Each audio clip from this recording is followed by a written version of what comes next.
नमः परमहंसाय स्वादित चरण कमल चिन्मकरंदाय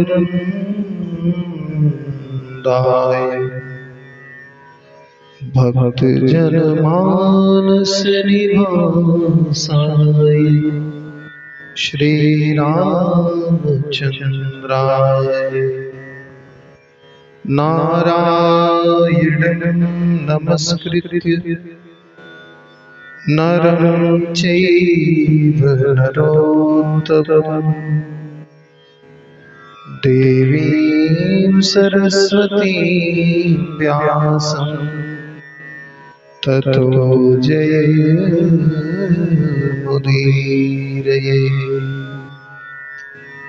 गुरुर्ब्रह्मा गुरुर्विष्णु गुरुर्देव महेश्वरः गुरुर्साक्षात् परब्रह्म तस्मै श्री गुरवे नमः। सीतानाथ समारंभां रामानन्दारि मध्यमाम् अस्मदाचार्यपर्यन्तां वन्दे श्री गुरुपरम्पराम्। गौरांगं रसमयं नित्यं रसाचार्यं रसोत्सुकं श्रीमद्रामहर्षिदेवाख्यं सद्गुरुं प्रणमाम्यहम्। नीलाम्बुजश्यामलकोमलांगं सीतासमारोपितभावभागं पाणौ महासायकचारुचापं नमामि रामं रघुवंशनाथम्। यस्यांके च विभाति भूधरसुता देवाविकामस्तके भाले बालविदुर्गले च गरलं यस्योरसिव्यालरा सोऽयं भूतिविभूषणः सुरवरः सर्वाधिपः सर्वदा शर्वः सर्वगतः शिवः शशीनिवासः श्रीशङ्करः पातु माम्। मनोजवं मारुततुल्यवेगं जितेन्द्रियं बुद्धिमतां वरिष्ठं वातात्मजं वानरयूथमुख्यं श्रीरामदूतं शरणं प्रपद्ये। नमो गोभ्यः श्रीमतीभ्यः सौरभेभ्यः च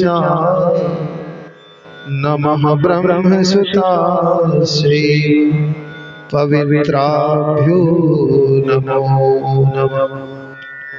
पवित्राभ्यो नमो नमः। श्रीशुरभ्यै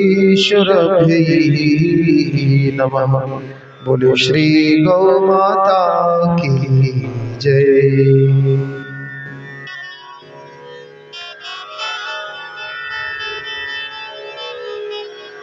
आप सभी गौ माता के प्रेमियों, गौ माता के लिए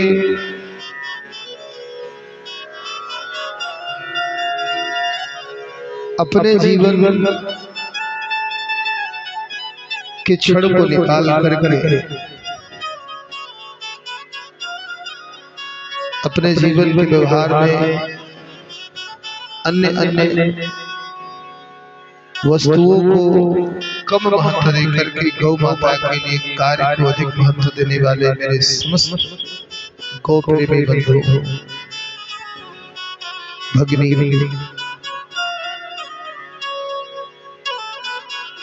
गाय एक ऐसा विषय है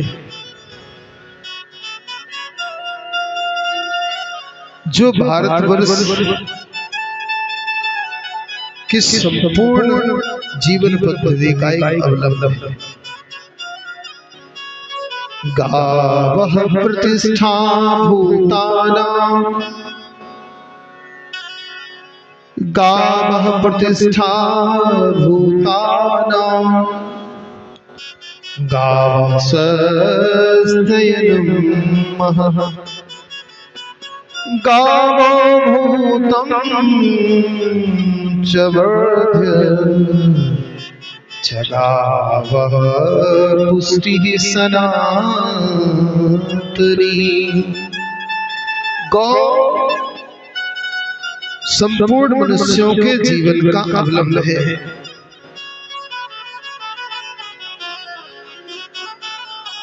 गाय कल्याण का मुख्य निधान है। निधान माने स्थान, जहां पर केवल करुणा ही करुणा है, दया ही दया है, कल्याण ही कल्याण है। तो गाय समस्त जीवों का कल्याण करने वाली है। पहले के लोगों का ऐश्वर्य जो था वो गौ माता पर ही निर्भर था, गौ माता पर अवलंबित था।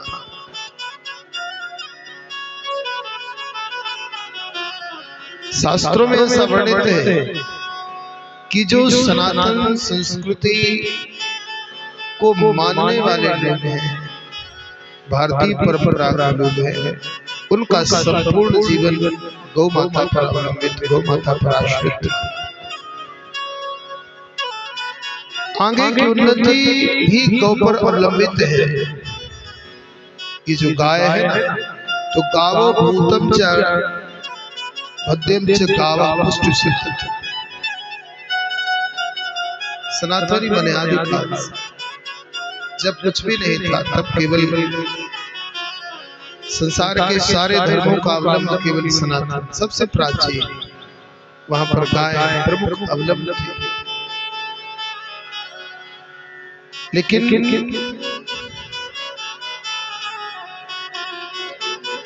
वर्तमान में अगर दृष्टिपात करें, वर्तमान की अवस्था को देखें,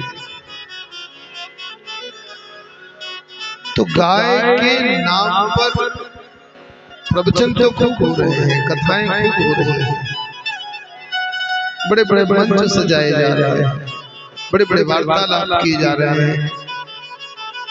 ऐसे ऐसे आयोजन लाखों करोड़ों रुपए खर्च कर देने वाले आयोजनों का एक भंडार है। गौ कथाएं खूब हो रही है। हम आप सबको एक बात बताए दें।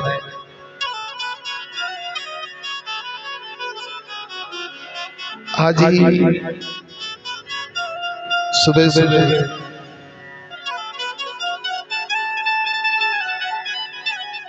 ये मोबाइल है तो इसमें बहुत सारी चीजें मिलती हैं। एक हमारे बड़े प्रिय है, महाकाल की नगरी से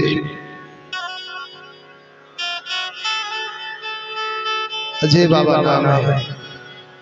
आज उन्होंने बड़ी सुंदर बात लिखी कि गौ कथाएं तो बहुत होती हैं, असल में गौ कथा है। वास्तव में आवश्यकता जो दिख रही है वो गौ व्यथा की ही है। गौ व्यथा सुनाने वाली है, गौ कथा क्या सुनाए।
कुछ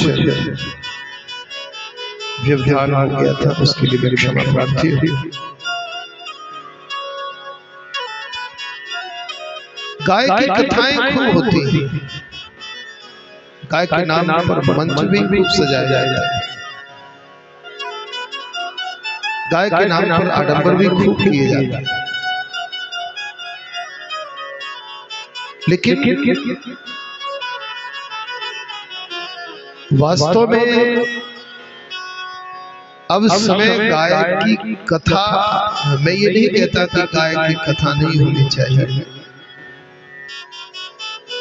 कथा होनी चाहिए, क्योंकि मनुष्य का एक सहज स्वभाव है। मंदिर में भी मनुष्य जाता है इसलिए है कि उसकी कामनाएं वहां से पूरी होती है। अगर उसको ये हो जाए कि मंदिर से कामनाएं पूरी होने वाली नहीं है, तो निश्चित रूप से मनुष्य इतना स्वार्थी है कि मंदिरों में जाना भी बंद कर देगा। आप देखिए, प्रायः ऐसा नहीं कि कोई मंदिर बड़ा या छोटा होता है, मंदिर कोई बड़ा छोटा नहीं होता, लेकिन जहां से चमत्कार की आशा अधिक होती है वहां पर लोगों का जमावड़ा अधिक होता है, क्योंकि वहां से उसकी कामनाएं पूर्ण होती है। तो जब कामनाएं पूर्ण होती हैं, इसीलिए देवता के दर पर जाकर के वो माथा पटकता है। अगर उसको हो जाए कि उसकी वहां से कामना पूरी होने वाली नहीं, तो शायद ही हो जाएगा। गौ माता भी एक ऐसा आधार है, निश्चित रूप से समस्त कामनाओं को पूर्ण करने वाली। तो जो समस्त कामनाओं को पूर्ण करती है, कथा तो होनी चाहिए, लेकिन तनिक विचार करिए। धर्मो रक्षति रक्षितः, यदि हम धर्म की रक्षा करेंगे तब धर्म हमारी रक्षा करेगा। देवस्थानों की रक्षा हम करेंगे, मंदिरों की रक्षा हम करेंगे, तब हम पर कृपा होगी, अन्यथा आसुरी शक्तियों की अभिवृद्धि सनातनियों का विनाश करने वाला हो जाएगा। तत्वतः तो संपूर्ण जगत केवल परमात्मा का ही अंश है। अगर हम तात्विक रूप से विचार करें तो संपूर्ण जगत परमात्मा का अंश है, लेकिन अगर व्यवहारिक दृष्टि से देखें तो संसार भेद से ही चलता है। उस भेद की अवस्था में निश्चित रूप से चाहे वो मंदिर हो या किन्हीं अन्य लोगों की पूजा के स्थल हो, जाना तो पड़ता है, पूजा तो करनी पड़ती है। तो उन स्थानों में जाने से भगवान की साक्षात कृपा होती है। जीवन में जो कामनाएं हैं उन कामनाओं की पूर्ति होती है, इसलिए वो देवताओं का यजन करते हैं, देवताओं का पूजन करते हैं। और गाय में भी समस्त देवताओं का प्रत्यक्षतः वास होता है, इसलिए गाय की कथा तो होनी चाहिए। मैं ये नहीं कहता कि गाय की कथा नहीं होनी चाहिए, गौ कथा नहीं होनी चाहिए, गौ महिमा नहीं गाई जानी चाहिए। निश्चित रूप से गाय की बड़ी महिमा है। अभी कहा ही है, गावा प्रतिष्ठानां भूतानां गावा स्वस्तेन। गाय की बड़ी महिमा है। मनुष्य को जीवन का कल्याण आधार है, कल्याण का निधान है। जब देवताओं की वास की जगह हुई तो सारे देवताओं ने, भगवान ने कहा कि गाय ही ऐसी है जहां पर समस्त देवता प्रत्यक्षतः जाकर के वास करते हैं। समस्त देवताओं ने जाकर के गौ माता के एक अंग का अवलंबन किया। अच्छा, कभी कभी अहंकार ऐसा होता है कि पहले पढ़ने नहीं देते। लक्ष्मी मैया और गंगा मैया को थोड़ा सा, एक भगवान भोलेनाथ की धर्मपत्नी, एक भगवान विष्णु की, नारायण की, अब वो कैसे चली जाए। सो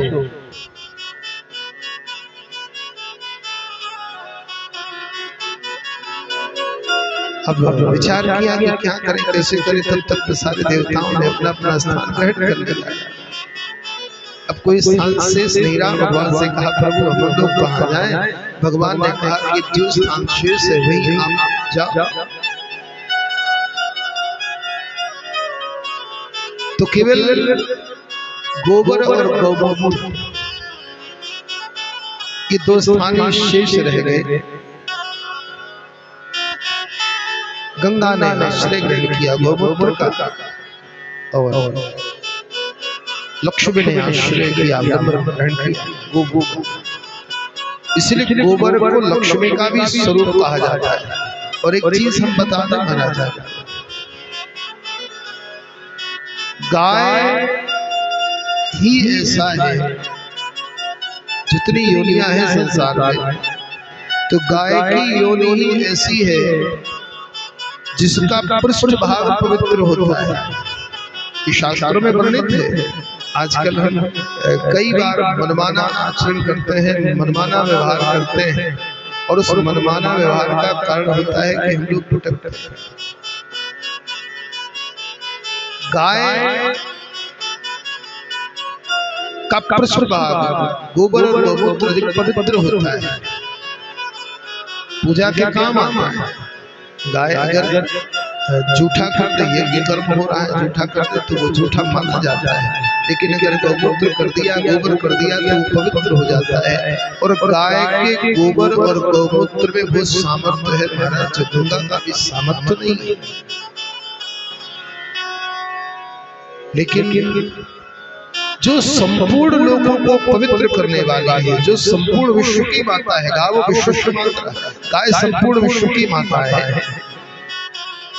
जो गाय संपूर्ण विश्व की माता है, उस गाय को ये कहना कि उसको किसी राष्ट्र की माता का दर्जा दे दिया जाए, किसी समाज की माता का दर्जा दे दिया, दर्जा देने से बात नहीं बनने वाली है।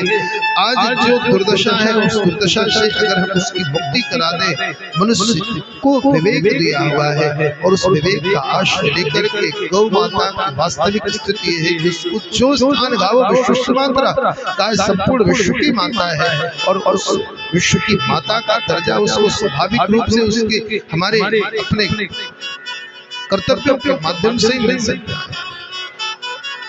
आज गाय की दुर्दशा है, उस दुर्दशा से मुक्ति अगर हम दिला सके तो यही हमारे लिए श्रद्धा का विषय होगा। हम ये कहें कि गाय को माता का स्थान मिल जाए, कानून से गाय दर्जा मिल जाए, इससे क्या फर्क पड़ने वाला है? क्या हम ये बताना चाहते हैं कि देखिए कितनी दुर्दशा है दुनिया को? हम ये दिखाना चाहते हैं कि गाय को विश्व की, गांव भारत की माता होगी, गाय मनुष्य की माता नहीं, केवल गाय भारतवासियों की माता है, राष्ट्र माता का दर्जा मिल गया। और जो स्थिति है आज सड़कों पे आप देखिए पन्नियां खाते घूम रही है। भारतीय जनमानस जो गाय की पूजा करता है, गाय पे आस्था रखता है, आज वही जनमानस बैरी हो गया। जो गाय कभी हमारे जीवन व्यवहार में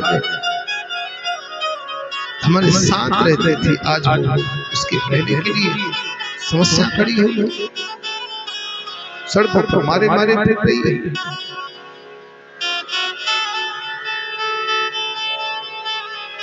आज आवश्यकता इस बात की है कि जो गाय का मूल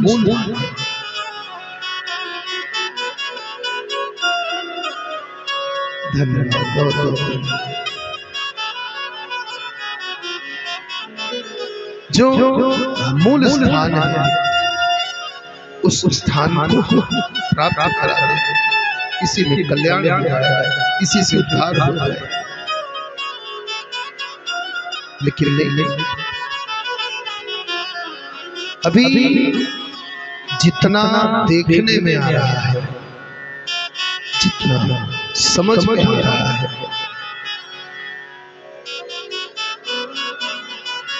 मनुष्य अवलंबन तो ले रहा है, इसमें कोई शंका नहीं, कोई संदेह नहीं। वो गाय का अवलंबन ग्रहण तो कर रहा है, पर हम देख रहे हैं कि अनेकानेक संगठनों के माध्यम से मनुष्य स्वयं को ही प्रतिष्ठित करना चाह रहा है। गाय का अवलंबन लेकर के मनुष्य अपने आप की ही प्रतिष्ठा चाह रहा है। वहां पर गाय की प्रतिष्ठा का विचार कम दिखाई देता है। गाय आधार अवश्य है, गाय अवलंबन अवश्य है। हम सबका ये स्वाभाविक धर्म है कि हम उस धर्म का अनुपालन करें जिसमें जो हमारे जीवन का आधार थी, जीवन के व्यवहार के साथ में चलने वाली थी, वो गाय भारतीय परंपरा की पहचान थी। आज आप विदेश में जाइए महाराज, वहां पर जो भारतीय देसी नस्ल की गायें हैं, उन गायों को ब्राह्मण नस्ल की गाय, भारत में रहने वाले हर व्यक्ति को, विदेशों में आप चाहे अमेरिका जाए, इंग्लैंड जाए, जहां भी आप जाए, तो जब नस्लों की बात होती है तो क्या कहते हैं उसको? सामूहिक रूप से ब्राह्मण नस्ल की गाय है। ब्राह्मण नस्ल देवत्व की श्रेणी की गाय है। भारत में रहने वाला हर व्यक्ति, विवेकानंद ने कहा था ब्राह्मण बनो। वर्ड क्या है? जो देसी गाय है हमारी, चाहे वो गिर हो, चाहे वो साहिवाल हो, कृष्णा हो, कॉकरेज हो, सिंधी, बहुत सारी गाय वर्तमान में लगभग 33 प्रकार की नस्ल हैं। इस पर सबको विचार करने की आवश्यकता है, इस पर कार्य करने की आवश्यकता है। जो लोग भी गौ माता के लिए अपने जीवन को सौंप रहे हैं, लगे हुए हैं, उनका ये स्वाभाविक धर्म है कि गाय की रक्षा और सेवा दोनों बराबर अवसर पर हो। आज हम देखते बड़े बड़े महात्मा भी निकले हुए, गौ रक्षा होनी चाहिए, गौ रक्षा होनी चाहिए। जितने महात्मा हैं इस देश में, जितने महात्माओं के अनुयायी हैं, जितने महात्मा गाय की चर्चा करते हैं, जितने भागवत वक्ता गाय की चर्चा करते हैं, प्रत्येक भागवत वक्ता गाय की चर्चा अवश्य करता है। गली गली में, मोहल्ले मोहल्ले में भागवत कथा का अनुसंधान हो रहा है, अनुष्ठान हो रहा है। कितने वक्ता भागवत के नाम पर, गाय के नाम पर अपना उदर पोषण कर रहे हैं, गौ माता की जय बुलाते हैं। अगर सारे लोग मिलकर के और जिसकी जय बुलाते हैं, अगर हृदय से उसकी जय की कामना करें और अपने अपने अनुयायियों, अपने अपने शिष्यों के साथ में इस विषय को लेकर के आगे बढ़े, तो वो दिन दूर नहीं है जब गौ माता वास्तव में माता के रूप में प्रतिष्ठित हो जाएंगी। हमें ये नहीं कहना पड़ेगा कि सरकार घोषित करेगी ये फला माता है।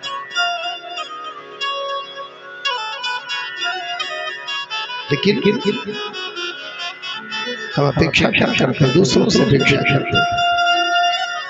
गाय पालना सरकार का विषय है कि नहीं है, मैं इस पर चर्चा नहीं करना चाहता।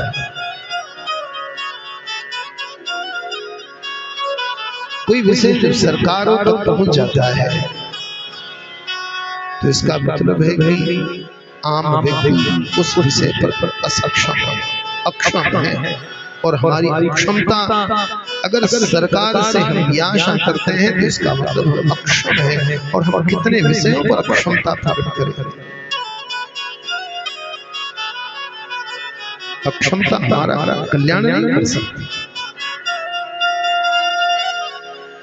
हम गौ माता की बात करते हैं, गौ माता की चर्चा करते हैं, गौ माता की कथा करते हैं, गौ माता की महिमा गाते हैं, तो गौ माता की महिमा क्या ये है कि केवल गाय से हमारा कल्याण हो?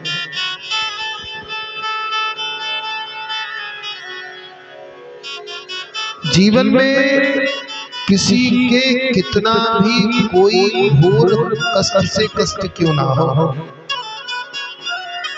हम लोग बताते हैं, मेरे जीवन का ये अनुभव रहा। मैंने कितने लोगों को देखा है महाराज जिन्होंने इस बात का पालन किया है, निश्चित रूप से उसका कल्याण हुआ है। आपके घर में विपत्तियां हो, आपत्तियां हो, आप गौ माता को गुड़ और रोटी खिला करके उनके बाएं कान में अपनी विपत्ति का निवेदन करें, निश्चित रूप से भगवान उस विपत्ति को सुनते हैं, कृपा पाते हैं। गाय और गुरु हमें भगवान से सीधा जोड़ने का एक माध्यम है और इसीलिए गाय और गुरु की सेवा हमारा धर्म होता है। अगर हम गुरु की सेवा नहीं करेंगे, गुरु का भजन नहीं करेंगे, गुरु का पूजन नहीं करेंगे तो हमारा कल्याण नहीं हो सकता। गौ माता के द्वारा 8 प्रकार भगवान तक पहुंचती है, लेकिन जब गाय ही करुणा में है, गाय ही दुख में है, गाय ही विपत्ति में है, तो क्या हमारा कल्याण होगा? नहीं, संभव नहीं है। इसलिए हम सबको ये चाहिए, इसलिए मैंने अब इसको कथा कहना बंद कर दिया। मैं फिर से बताना चाहूंगा, ये हमारे बड़े प्रेमी आदरणीय अजय बाबा जी महाराज आज प्रातः कालीन जब मोबाइल में देख रहा था, उसी समय उनका लिखा पोस्ट देखा मैंने, जिस पर उन्होंने ये लिखा था कि गौ कथा नहीं गौ व्यथा होनी चाहिए। बिल्कुल सत्य बात है कि गाय की व्यथा को समाज के सामने ऐसा नहीं कि समाज जानता है, फिर भी लाना चाहिए। समाज की स्थिति कैसी है? समाज की स्थिति हनुमान जी महाराज ऐसी है। हनुमान जी महाराज के पास शक्तियों का अपार भंडार है, लेकिन ऐसा संतों का मत है कि हनुमान जी महाराज को अपनी शक्तियों का स्मरण नहीं है। समाज की भी वही दशा है, तो हम सबको जामवंत की भूमिका निभा करके समाज को निरंतर जागृत करना पड़ेगा। गाय की दुर्दशा के लिए अगर कोई जिम्मेदार है तो कोई अन्य नहीं है, संपूर्ण समाज ही जिम्मेदार है। और गाय की दुर्दशा से मुक्ति भी अगर होगी तो समाज से ही है।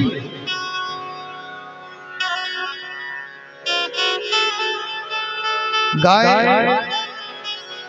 अगर अपनी दुर्दशा से बाहर आ सकती है तो समाज के लोगों के द्वारा ही आ सकती है। समाज का कल्याण भी गाय से ही होता है। गाय धरती का स्वरूप है। गाय ही दुनिया में एक ऐसी योनि है जिस पर पाप का कोई प्रभाव नहीं है। अक्सर मैं कथाओं में कहता हूं, रावण महापातकी था। एक बार रावण ने पाताल लोक पर आक्रमण किया। अब पाताल लोक पर आक्रमण करने गया तो बाहर ही सुरभि माता का दर्शन किया, वहीं पर पूजन आदि किया। अब जब गैया मैया का पूजन किया तो उसका जितना पाप था वो सारा पाप समाप्त हो गया। नारद जी ने कहा कि तुम्हारा कल्याण कैसे होगा? भाई जितना अभी तक तुमने पाप एकत्र किया है वो सारा पाप गौ माता के पूजन के उपरांत समाप्त हो गया है। और जब तक पापों की निश्चित संख्या पूरी नहीं हो जाएगी तब तक भगवान अवतार लेंगे नहीं और तुम्हारा अवतार होगा नहीं। रावण ने कहा तो मुझे क्या करना चाहिए? इसीलिए मानस में गोस्वामी जी बड़ा सुंदर करते हैं, देखो जब भी गाय संकट में हो, गाय दुखी हो तो समझ लेना कि असुरत्व बढ़ रहा है। आज कलयुग में ये दुर्दशा क्यों है? असुरत्व का प्रभाव बढ़ रहा है। रावण की योग्यता क्या है? जय जय देश धेनु द्विज पावही, नगर गाँव पुर आग लगा वही। जय जय देश धेनु तुझ पावै, नगर गाँव पुर आग लगावे। जिस जिस देश में जिस जगह पर वो गाय ब्राह्मण को पाता, उस गाय उस गांव में आग लगा देता, नष्ट कर देता। पाप बढ़ने लगा है। रावण का जब पाप भारित होने लगा है तो उसके पाप से भारित पृथ्वी कांपने लगी है। विचार करिए, रामचरितमानस संपूर्ण गौ कथा है। कभी संपूर्ण रामचरितमानस के रूप में गौ कथा मैं आप सबके साथ सुनाऊं। संपूर्ण रामचरितमानस पूर्ण गौ कथा है। मैंने एक बार किया था राम कथा, गौ कथा एक राम कथा। जब जब भी गोस्वामी जी ने प्रकरण पलटा है, दूसरा प्रकरण लिया है, वहां पर गौ माता का आश्रय लिया है। अनेक अनेक चौपाइयां जब भी लगा कि अब यहाँ पर विषय को गंभीरता से प्रकट करना है तो वहां पर गोस्वामी जी ने गौ माता का आश्रय लिया है। संपूर्ण रामचरितमानस गौ माता के आश्रय के लिए ही बनी है।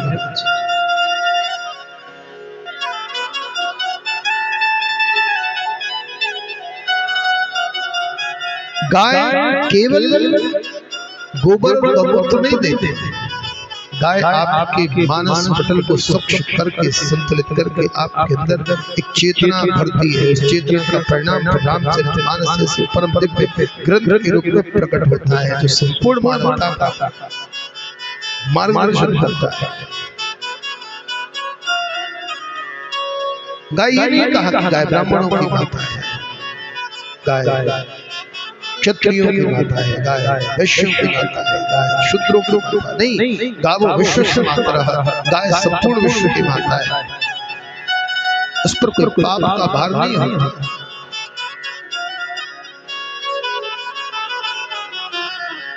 जब धरती रावण के पाप से भारित हो रही थी तो उसने क्या किया? जय जय देश धेनु तुझ पावै, नगर गाँव पुर आग लगावै। जैसे ही पाप बढ़ा है, धरती पाप से बोझिल हो रही है, तब क्या किया?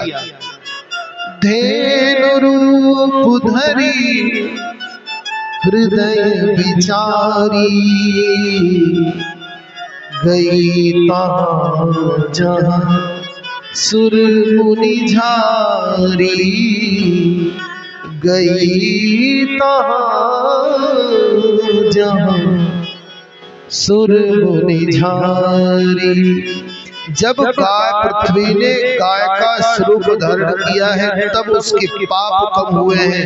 जिन पापों के बोझ से बोझिल हो रही थी, जैसे गाय का स्वरूप धारण किया है, समस्त पाप मिट गए हैं। तब उसके अंदर विचार हुआ है, गाय का ये सामर्थ्य है, गाय के स्वरूप का ये सामर्थ्य है। लेकिन यदि हम अपनी रक्षा चाहते हैं, कृपा चाहते हैं, तो गाय की दुर्दशा से मुक्ति के लिए हम सबको प्रयास करना पड़ेगा, जागरण करना पड़ेगा।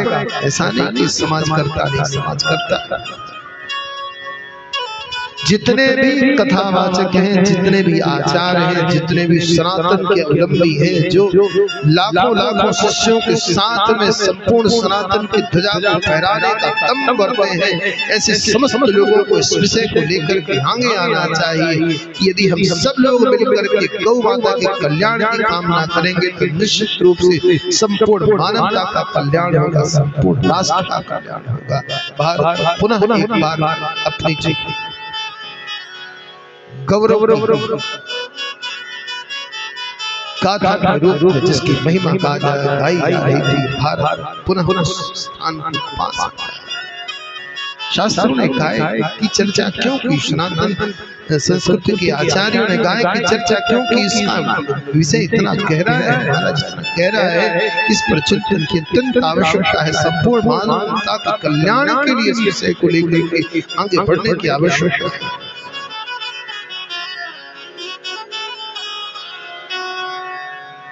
आज हम राम राज्य की बात करते हैं, राम राज्य की चर्चा करते हैं। प्रभु श्री राम प्रतिष्ठित भी हो गए, रामलला विराजमान हो गए।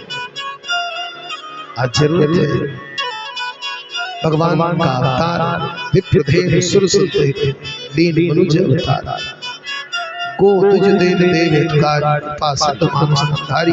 जब भी भगवान के अवतार की चर्चा हुई तो गोस्वामी जी ने क्या कहा है, को तुझ देव देव हितकारी, कृपा सिद्ध मानस धारी। कितनी कितनी बार भगवान के अवतारों के विषय में गाय की रक्षा का संकल्प लगाया है। श्री राम के रूप में भगवान ने गाय की रक्षा का संकल्प लिया, भगवान श्री कृष्ण के रूप में अवतार लेकर के भगवान ने गाय की सेवा का संकल्प लिया है।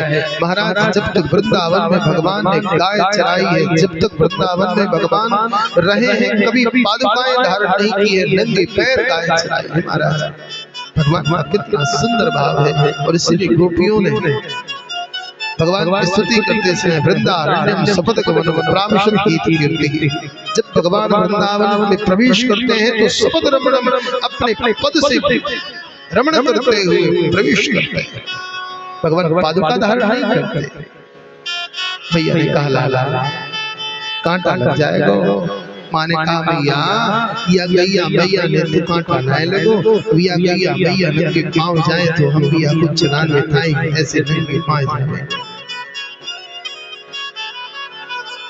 आज भी महाराज कई लोग ऐसे हैं। एक बार कुमार विश्वास जी का व्यक्तिगत प्रसंग सुन रहा था। उन्होंने कहा कि मैं आज भी जाता हूं तो वृंदावन में कभी पादुकाएं धारण नहीं करता।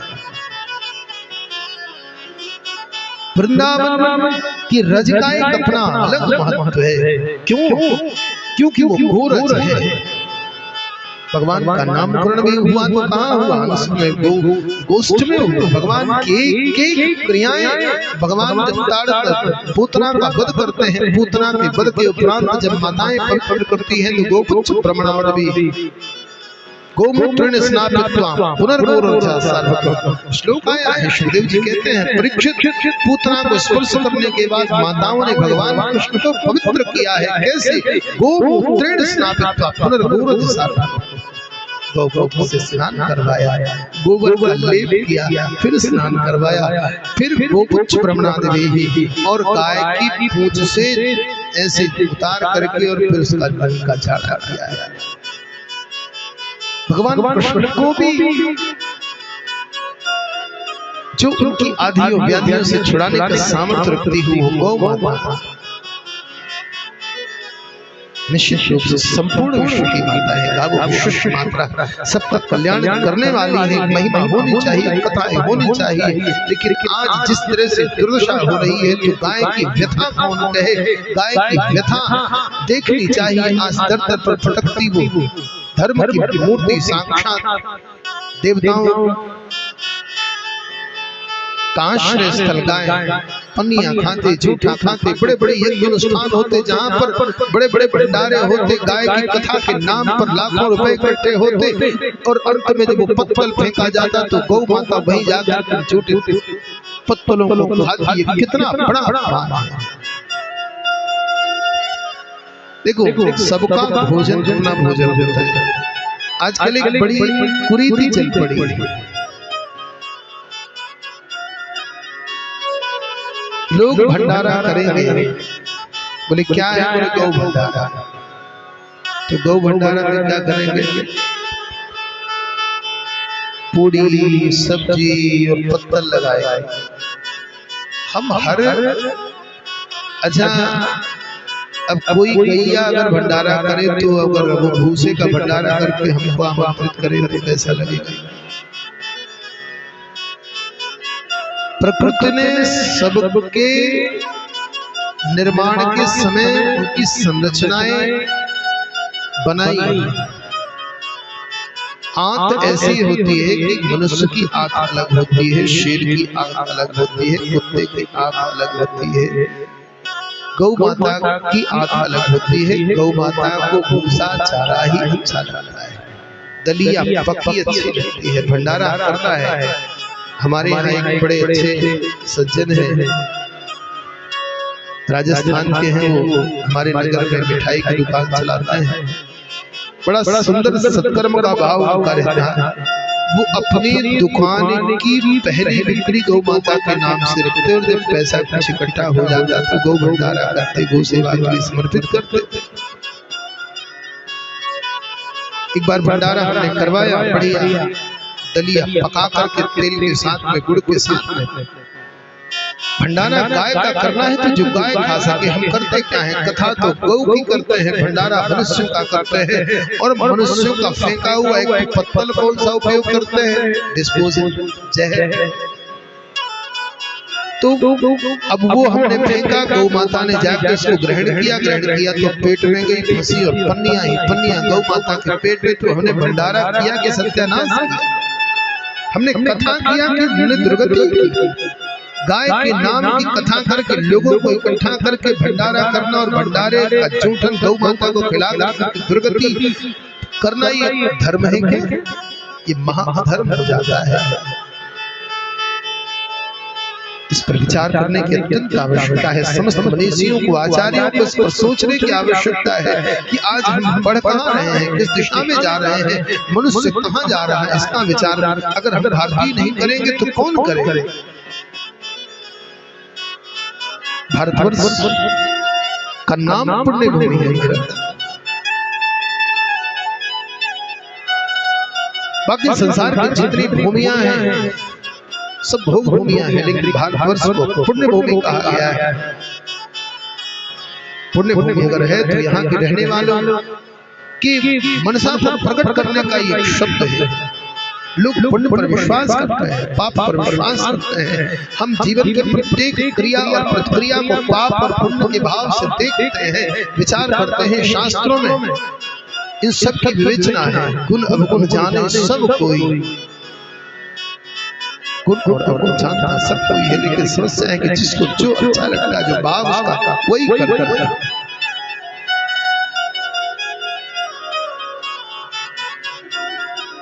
हम सुख की कामना करते हैं, हम दुखों से मुक्ति चाहते हैं।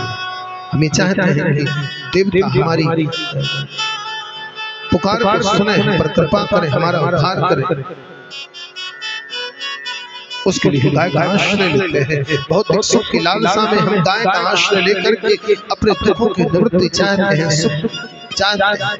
ऐसा कोई प्राणी नहीं है महाराज जो सुख ना चाहता हो, दुखों से निवृत्ति ना चाहता हो। लेकिन मनुष्य ऐसा है जिसमें चेतना है, जिसमें विवेक है, और उस विवेक के आश्रय में रह करके वो अपने दुखों से निवृत्ति का यत्न कर सकता है। बाकी संसार की जितनी भी योनियां हैं अपने दुख से निवृत्ति का मार्ग नहीं खोज सकते।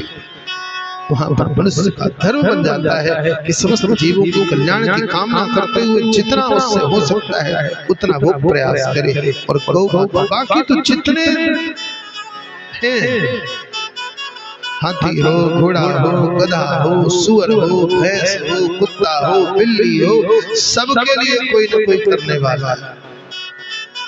वर्तमान में गाय ही ऐसी हो गई है जो बेसहारा हो गई है। इसीलिए गाय हमारे सनातन संस्कृति के जो मनीषी थे, ऐसा लगता है कि मानो उनके भविष्य की इस घटना का पूरा अंदेशा था, इसलिए उन्होंने गाय को विशेष महत्व दिया है। क्योंकि गाय ऐसा है जो पृथ्वी को निरोग करती है और वही समाज से बहिष्कृत हो गई है। इसीलिए पृथ्वी से उपजने वाला अन्न भी अब रोग युक्त हो गया है और हर व्यक्ति बीमार है। मानसिक दशा लोगों की ऐसी हो गई कि रोज दुर्घटनाएं हो रही हैं, रोज कोई न कोई घटना हो रही है और लोग अल्प मृत्यु का शिकार हो रहे हैं। सब हो सकता है, लेकिन कब? जब गौ माता की सेवा का व्रत लेंगे, तब जब गौ की व्यथा सुनेंगे तब। आज एक शुरुआत मात्र है कि हम गौ की व्यथा सुनाने का प्रक्रम शुरू करें।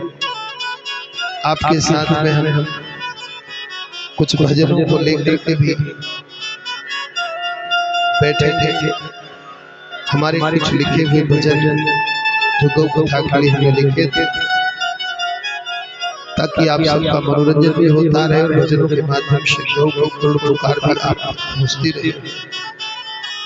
इन सब के साथ में हम प्रयास ये करेंगे कि जितना संभव हो सकता है, क्योंकि हमारी कुछ व्यवस्थाएं हैं, व्यवस्थाओं के कारण हम ये दावा नहीं कर सकते, ये वादा नहीं कर सकते कि नित्य आएंगे, लेकिन प्रयास ही रहेंगे और घोषणा कर दिया करेंगे कि हम आपके साथ में रोज घंटे आधे घंटे जितना भी हो सकता है गौ व्यथा को लेकर के आए, और फिर जब आयोजनों के माध्यम से संभव होगा गौ माता कृपा करेंगे तो उस तरह से भी इस क्षेत्र में बाकी सोशल मीडिया ऐसा माध्यम है प्रचार के, उसी माध्यम में कि आप घर बैठे गौ व्यथा को सुन करके अपना उपक्रम कर सकते हैं। आप सबसे अपेक्षा, आप सबसे आशा कि हम सब लोग मिलकर के इस कार्य को आगे बढ़ाएं। आज यही तक। जय श्री राम, जय गौ माता, जय माता।